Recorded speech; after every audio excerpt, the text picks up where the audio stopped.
Salut Tildé, je suis Sarah Jérôme.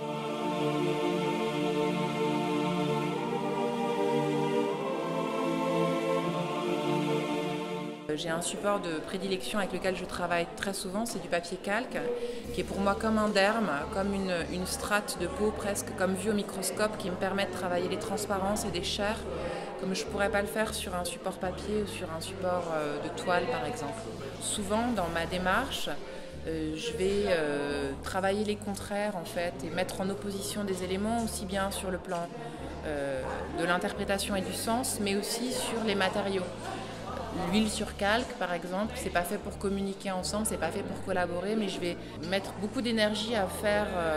que des éléments qui a priori s'opposent puissent s'entendre, aussi bien au niveau de ce que ça raconte qu'au niveau des matériaux. C'est-à-dire qu'il y a plutôt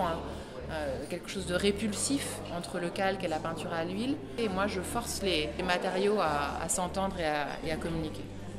Alors c'est vrai que j'ai une formation de danseuse classique. Pendant une dizaine d'années, une quinzaine d'années, j'ai été formée à la danse classique d'une manière assez rigoureuse, un peu comme un bon petit soldat. On dit souvent que la danse classique, c'est un peu entre le couvent et l'armée, ce qui n'est pas complètement faux. Et dans la danse classique, il faut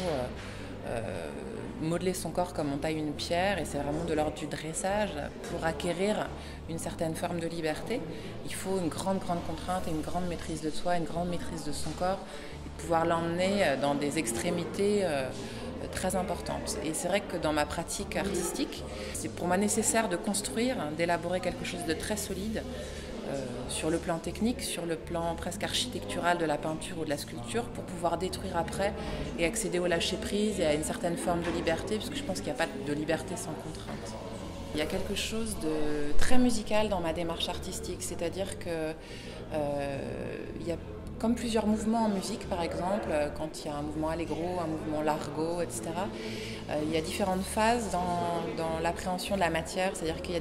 des phases qui sont très rapides, très staccato, je dirais, dans l'urgence, dans quelque chose de l'ordre de l'instinct. Et puis il y a des phases beaucoup plus lentes, beaucoup plus savantes aussi dans l'appréhension du détail, de la finesse, de la délicatesse et du raffinement. Donc il y a différentes strates de travail qui sont une sorte de jeu entre différents rythmes, différentes phases, différentes temporalités en fait. Je pense que de manière générale, ce qui est important pour moi, c'est de faire une forme de mise en scène et de mise en abîme des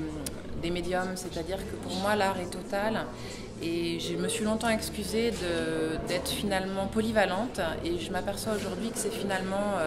très important dans mon travail d'être polyvalente, à savoir de toucher à la peinture, à la sculpture, au dessin, mais aussi à la danse et à la musique. Et pour moi, s'il y a quelque chose d'important dans ma démarche, c'est finalement de mettre du lien et de connecter les éléments les uns avec les autres et de les mettre les uns dans les autres, un peu comme un système de tiroir au Coupérus.